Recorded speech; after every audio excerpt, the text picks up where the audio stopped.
magazine Pluriel. Tanguy Arrêt.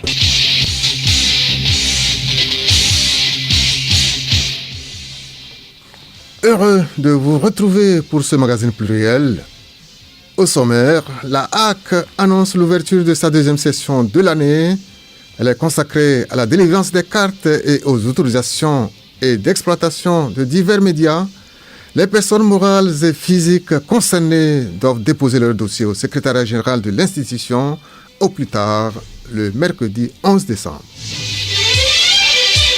Les élections législatives au Sénégal, c'est pour le 17 novembre prochain. Le camp de l'ex-président Macky Sall se rallie au PASTEF, des ralliements qui font polémique. Dans les échos du palais, Hélène Assavi nous emmène au Bénin où un meurtrier a été condamné à perpétuité. À suivre également la revue de presse et les sports.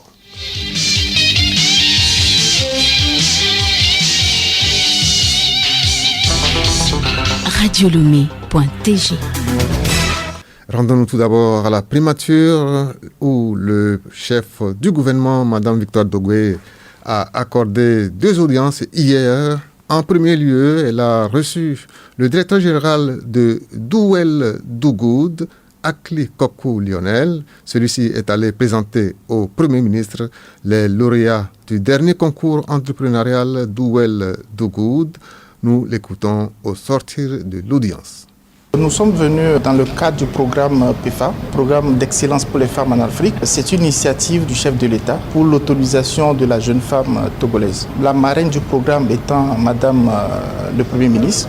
Nous sommes venus aujourd'hui présenter à Madame le Premier ministre les lauréates, les gagnantes du concours de pitch entrepreneurial Douel Dougoud. Nos étudiantes sont formées pendant 40 semaines, dont 20 semaines sur le module entrepreneurial. Et à travers ce module-là, 60 idées de projets sont proposées, d'où nous avons eu 3 projets start-up qui ont gagné le concours. Donc ces 3 projets étant Covo Drive, AgroBoost et Liviocare. Les gagnants de ce projet ont droit à un premier investissement de 5 000 € et ensuite un second investissement de 5 000 € en fonction de l'évolution de leur projet. Ce programme permet d'amorcer le volet entrepreneurial de ces jeunes femmes. La seconde audience de Madame le Premier ministre est accordée à l'ambassadrice de la Belgique au Togo, Sandrine Plateau. La diplomate belge et sa délégation sont allés annoncer l'arrivée prochaine au Togo des missions économiques et commerciales d'une quarantaine d'entreprises belges. Nous avons eu l'opportunité de rencontrer Madame le Premier ministre pour lui faire part de l'arrivée donc de notre mission économique et commerciale d'une quarantaine d'entreprises belges ici au Togo, des entreprises dans différents secteurs, dont entre autres l'environnement, l'eau, l'assainissement, mais aussi le transport et l'industrie, et enfin aussi les industries culturelles et créatives et le numérique. Voilà, nous avons déjà d'excellentes relations avec le Togo, y compris dans le domaine économique, mais il y a certainement encore de la marge pour faire mieux booster tous les différents échanges commerciaux qu'il peut y avoir entre nos pays. Et nous nous réjouissons de la venue de cette délégation et nous avons déjà plusieurs projets concrets, entre autres dans le secteur de l'eau, qui devraient aboutir très prochainement et dont nous nous réjouissons. Nous avons eu l'occasion, par exemple, d'inaugurer une station de la société Sotrad Water à Vaughan mercredi, qui a été un grand succès, qui a été entre autres financé par un don de la Belgique. Et donc voilà, tout ce sont des projets que nous espérons qui vont se multiplier dans les semaines et les mois à venir. Parlons enseignement supérieur. L'école supérieure d'audit et de management ESAM fait sa rentrée académique au cours d'une conférence de presse dont le thème est « Les auditeurs face à une injonction paradoxale ». Les responsables de l'école ont souligné l'importance et le rôle d'un auditeur pour la société. Alain Burlot, professeur émérite conférencier. Que sans la confiance qu'apporte l'auditeur, il n'y a pas d'échange possible. Donc la société se bloque. Il est très important que cette confiance soit entretenue par un certain nombre de dispositifs organisationnels ou de dispositifs juridiques qui font que l'audit est une profession normalisée au service de l'intérêt public. Parmi les filières développées à ESAM, on note celle en sciences économiques et de gestion qui prône la qualité à travers des partenaires exclusifs avec les universités prestigieuses. Chantal Mifetou, directrice adjointe ESAM. Nous partageons 40 valeurs importantes et ce thème entrait totalement dans le cadre de l'enseignement des 40 valeurs clés de l'école pour l'ensemble des élèves. Il était très important d'avoir de nombreuses connaissances pour pouvoir réussir dans la vie et réussir ces examens, mais que ce n'était pas suffisant. Il fallait avoir une tête non pas bien pleine, mais bien faite.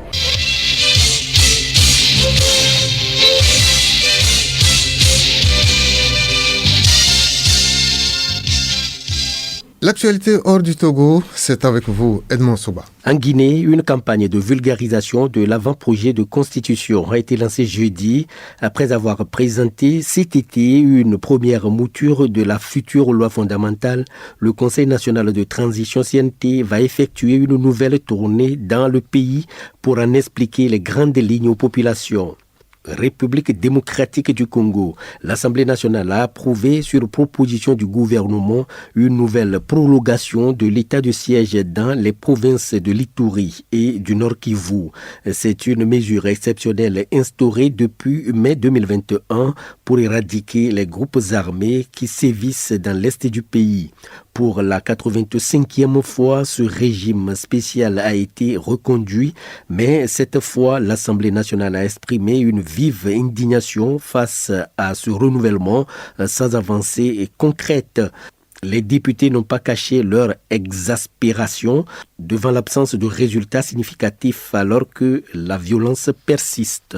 Au Sénégal, plusieurs personnalités politiques du parti ou plus largement du camp de l'ex-président Macky Sall ont annoncé depuis quelques jours vouloir finalement soutenir le parti au pouvoir, le PASTEF, pour les élections législatives du dimanche 17 novembre prochain.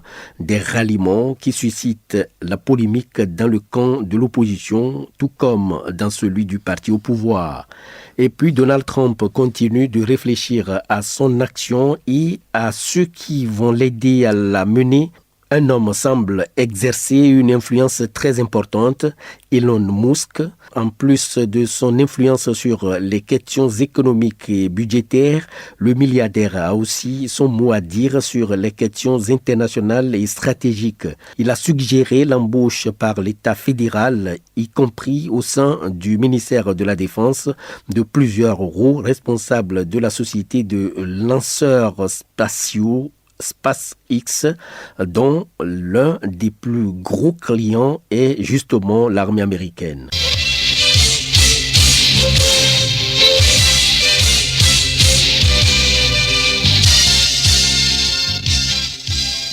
Parlons magazine à présent. Chaque mois de novembre est célébré la journée internationale de la radiologie ou de l'imagerie médicale. L'événement a lieu précisément le 8 novembre. Et le choix de cette date n'est pas fortuit. Alice Berthe Barandao nous parle de ce dossier dans son magazine.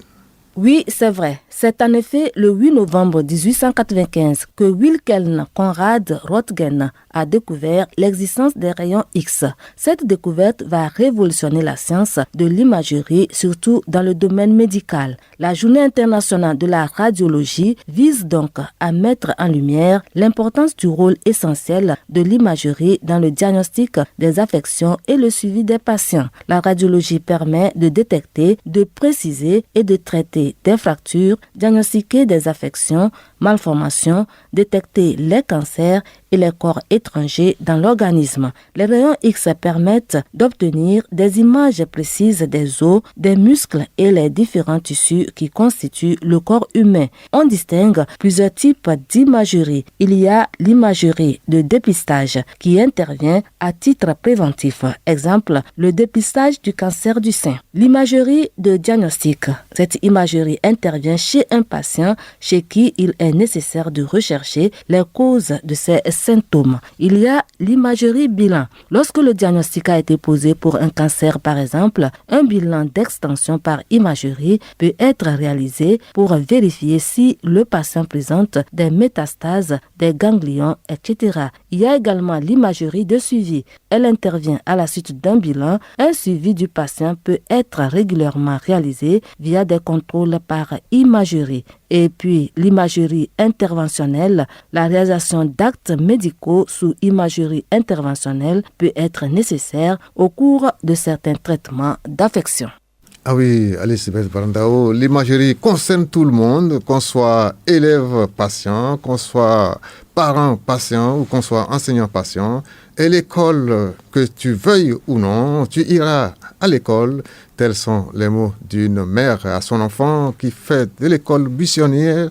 Ils sont nombreux, en effet, ces élèves qui quittent la maison pour l'école et au lieu de s'y rendre, ils prennent d'autres directions à l'insu des parents et même des enseignants.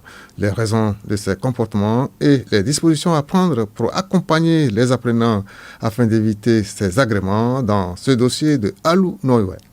Dans les coins de rue et les vidéoclubs, il n'est pas rare de voir des élèves aux heures de cours en tenue scolaire se prêter au jeu ou à d'autres comportements très peu recommandables. Les raisons de ces comportements avec Yelke Somiabalo, inspecteur national de l'éducation, chef d'inspection de l'UEPP à Nié. Il s'agit, entre autres raisons, de l'influence de mauvaises fréquentations, des pressions de groupe, des problèmes familiaux ou personnel, du besoin de liberté et d'indépendance, du désir d'échapper à des situations de harcèlement ou de stigmatisation et de la facilité d'accès à des distractions extérieures à l'école. Ces comportements conduisent aux échecs répétés des élèves, aux abandons de classe et aux grossesses indésirées chez les filles.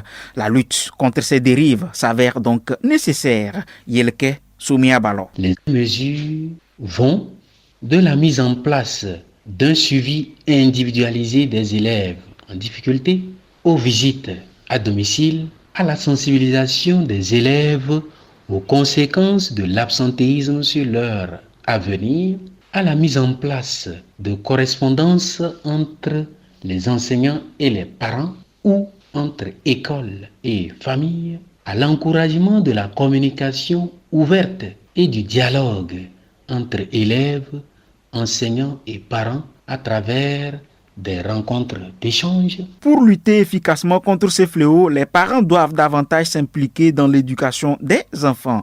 Retrouvons Yelke. Les parents doivent communiquer régulièrement avec les enseignants pour suivre la progression académique de leurs enfants, fixer des règles claires sur l'importance de l'assiduité et de l'implication scolaire, instaurer un climat familial favorable et propice à la réussite scolaire. Dans la lutte contre l'école buissonnière, les enseignants, les parents et tous les autres acteurs de l'éducation doivent mettre assez de rigueur car l'avenir de l'humanité en dépend.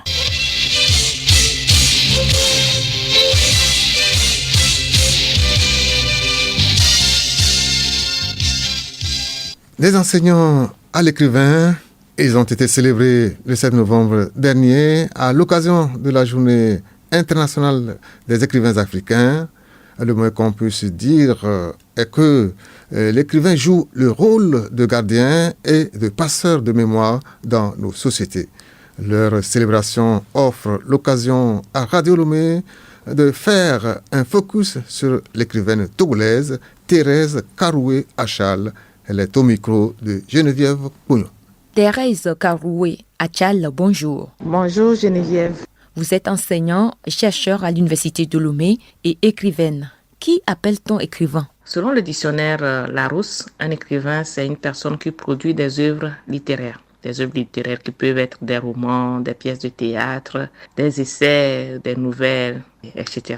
Et donc, le terme a évolué parce qu'à l'époque, un écrivain, c'est une personne qui vit de ses œuvres littéraires, qui vit de son art. Mais on a constaté avec le temps que les écrivains arrivent difficilement à vivre de leurs œuvres, surtout en Afrique. Comment êtes-vous venu à la littérature? Ma relation avec la littérature vient de mon cocon familial. Ça remonte de très loin. J'étais très jeune. Mon papa nous obligeait à lire beaucoup, surtout à mémoriser les fables de La Fontaine. Pendant les vacances, c'est tout ce que nous avions à faire pendant que les autres enfants s'adonnaient au jeu. Au départ, c'était vraiment frustrant pour nous. On criait à l'injustice. Mais petit à petit, le goût de la lecture a pris forme en moi. Donc, j'étais devenue accro de la lecture. J'aimais beaucoup lire.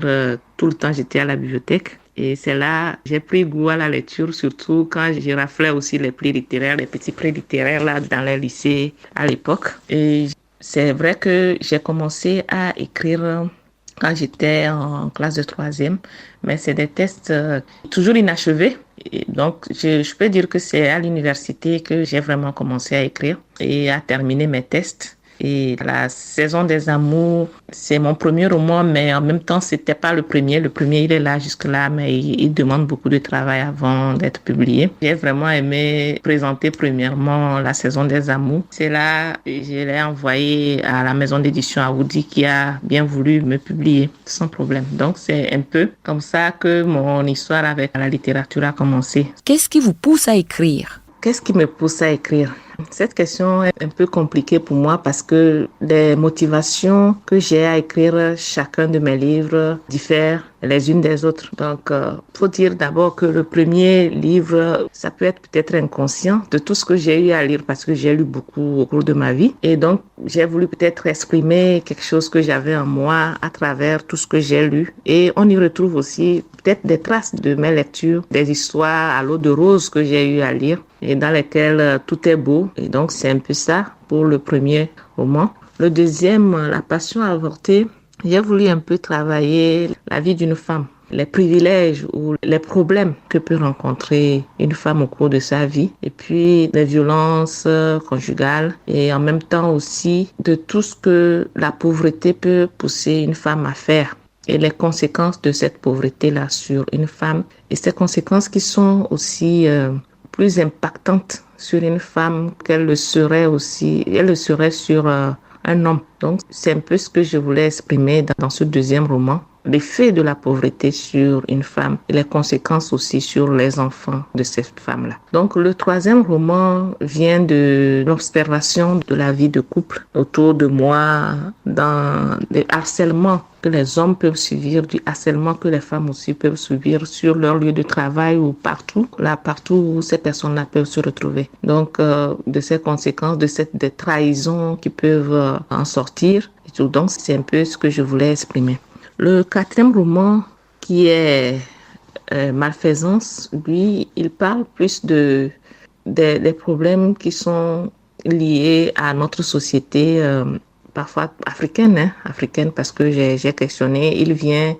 Ce roman vient de mon observation de nos vies en Afrique, parfois où on a peur de réaliser dans nos villages, de peur de la sorcellerie. Il vient aussi de mes recherches, aussi des histoires que les gens m'ont racontées de leur village et tout. Donc, c'est tout un mélange de ces histoires-là que j'ai eu à écouter, des recherches que j'ai eu à faire qui a donné le roman Malfaisance, dans lequel je relate la vie d'une femme, de ses enfants au village et tout. Et où aussi le nom que l'on donne à une personne a son importance, surtout en Afrique, parce qu'il dénote d'où la personne vient et de ce que la personne peut aussi devenir. Parlez-nous de vos œuvres. À ce jour, j'ai 4 romans. Le premier, c'est La saison des amours. C'est une histoire d'amour qui se déroule entre deux jeunes, l'une de nationalité togolaise et l'autre de nationalité béninoise. Donc, cette histoire est pleine de rebondissements. Surtout, il y a la culture qui diffère d'un pays à un autre. Il y a des histoires que chacun des jeunes aussi a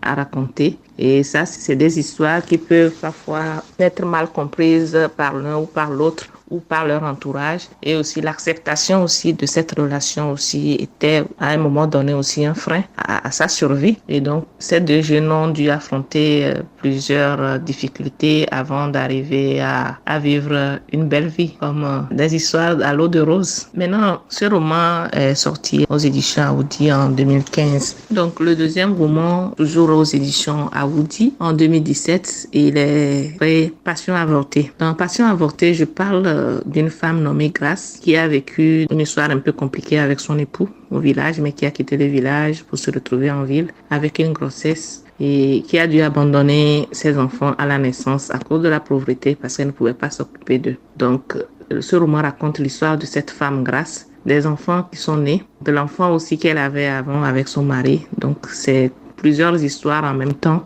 dans cette histoire-là.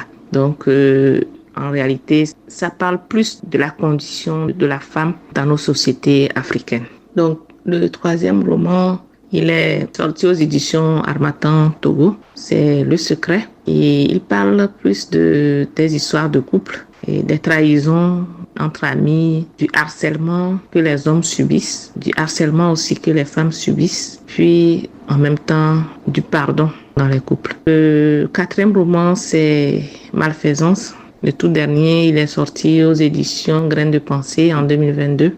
Et lui, il nous parle de la sorcellerie dans nos villages parce que c'est quelque chose qui m'a touchée dès l'enfance et puis en même temps aussi des histoires que j'ai écoutées et aussi des recherches que j'ai pu faire en interrogeant les personnes autour de moi. Cette phobie-là que les gens ont, parfois même d'aller dans leur village, cette peur-là qui habite les gens de réaliser, de construire même ne serait-ce qu'une maison dans leur village parce qu'ils ont peur des sorciers. Est-ce que c'est quelque chose de réel? Mais ce que j'ai remarqué aussi, c'est que il y a beaucoup qui ont essayé, pas seulement au Togo, même dans beaucoup de pays africains, qui ont essayé de construire ne serait-ce qu'une maison pour leurs parents et qui en sont morts. Et est-ce que c'est la sorcellerie? C'est une coïncidence? C'est un roman qui est plus des questionnements que d'affirmations en fait. Quel regard portez-vous sur la littérature togolaise? Je suis impressionnée parce que la littérature togolaise foisonne de talents.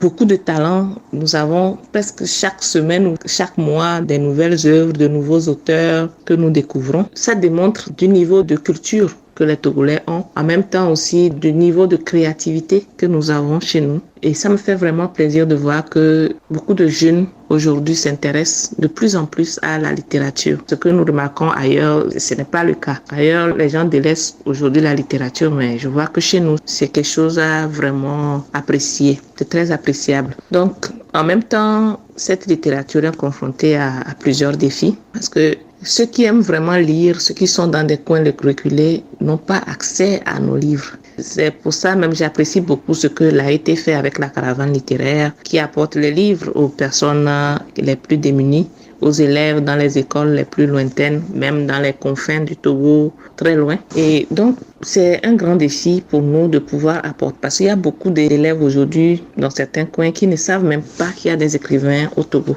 Et ça, c'est la promotion de nos livres. Ça, c'est un grand défi. Et en même temps, le deuxième grand défi aussi, c'est que beaucoup n'arrivent pas à vivre de leurs œuvres. Et du moins rentrer dans leur fonds. Parce que ici, le problème, c'est que les auteurs publient à compte d'auteur. Si bien que les éditeurs, ils hésitent à faire la promotion des livres. Alors qu'un auteur, ce n'est pas un commerçant, ce n'est pas un promoteur littéraire. Donc, c'est difficile que l'auteur lui-même puisse en même temps écrire, en même temps payer pour se faire publier et en même temps aussi faire la promotion. C'est beaucoup de choses pour un écrivain qui a aussi son métier.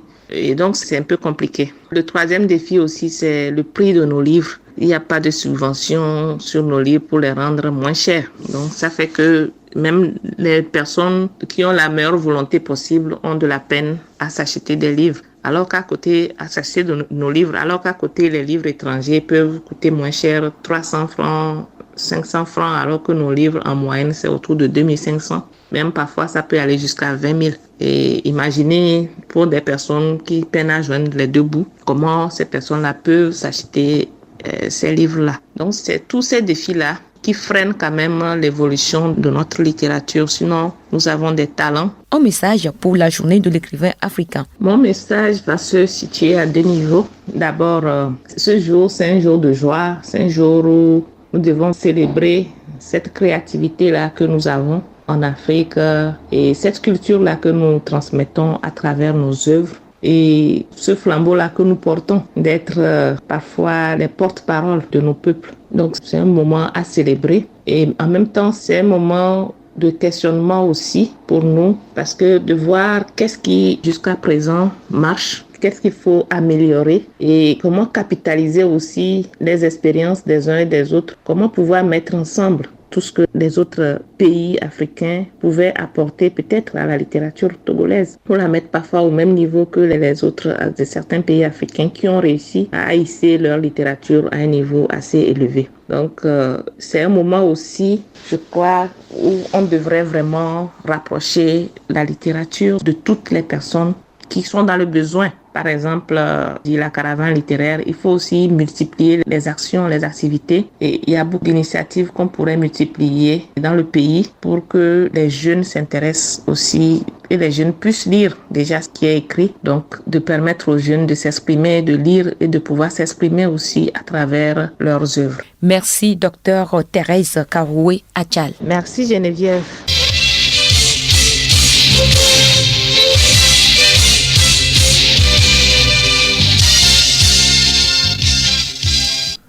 Les échos du palais. Crime rituel au Bénin. Le meurtrier a été condamné à la prison à perpétuité. Retour sur les faits avec Hélène Assabi. L'affaire a fait grand bruit au Bénin en 2020. Le nommé Martial, âgé d'une trentaine d'années, a kidnappé et assassiné à son domicile une écolière de 7 ans. À défaut d'une prostituée initialement ciblée, le jeune charlatan a décidé de s'en prendre à la fille de sa voisine. Ses organes ont été prélevés selon ses aveux à la barre pour fabriquer des savons au pouvoir magique garantissant la prospérité à des cybercriminels spécialisés dans les anarques en ligne au Bénin. L'accusé affirme avoir ébloui sa victime avec des paroles incantatoires avant de la conduire chez lui pour l'assassiner à l'aide d'un pilon et d'un couteau. Martial et son complice présumé ont été jugés au tribunal de Cotonou. Le premier a été condamné à la prison à perpétuité et le second acquitté au bénéfice du doute. Ce dernier a nié toute implication dans l'assassinat. Le tribunal a également condamné Martial à payer, au titre de dommages et intérêts à la partie civile, la somme de 30 millions de francs CFA à samedi prochain pour une autre affaire.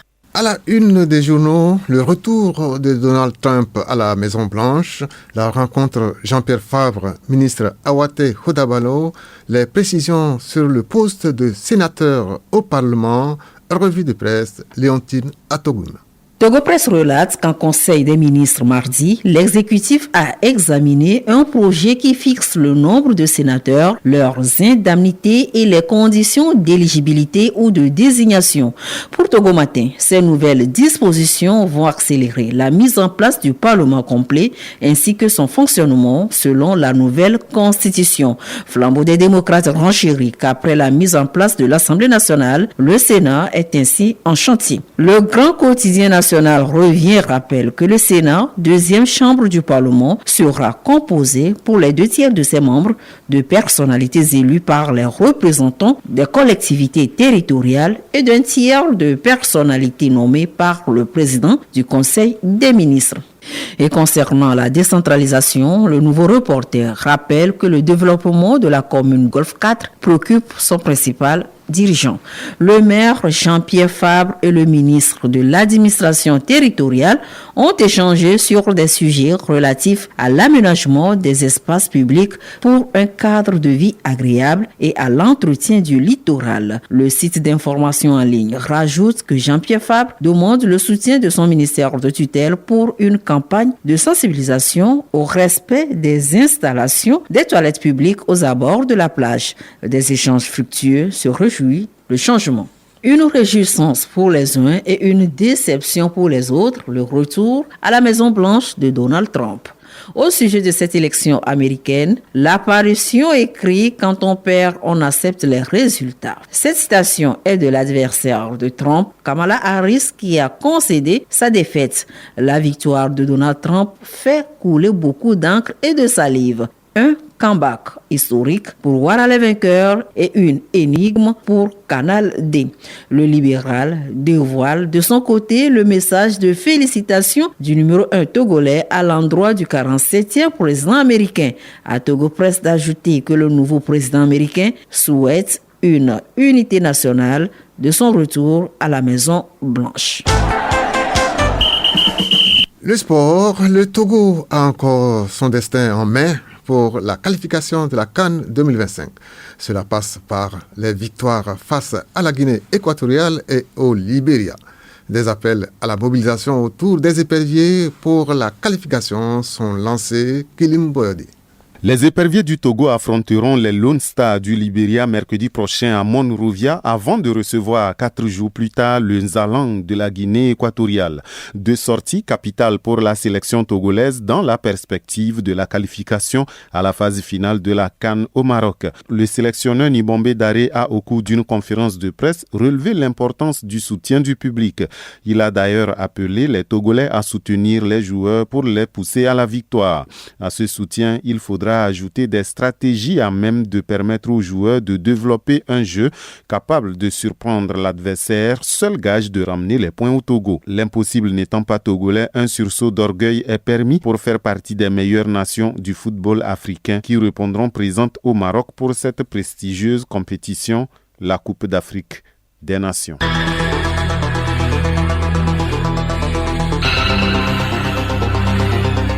Ce magazine pluriel se referme. La HAC annonce l'ouverture de sa 2e session de l'année. Elle est consacrée à la délivrance des cartes et aux autorisations d'installation et d'exploitation de divers médias. Les personnes morales et physiques concernées doivent déposer leur dossier au secrétariat général de l'institution au plus tard le mercredi 11 décembre. Les élections législatives au Sénégal, c'est pour le 17 novembre prochain. Le camp de l'ex-président Macky Sall se rallie au PASTEF, des ralliements qui font polémique. Vous l'avez suivi dans les Échos du Palais. Hélène Assabi nous a amenés au Bénin où un meurtrier a été condamné à perpétuité. Vous avez suivi également la revue de presse et les sports.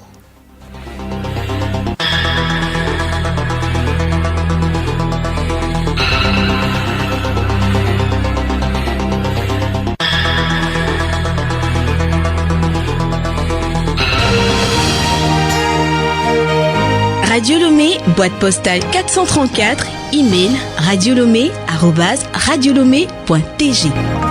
radiolomé.tg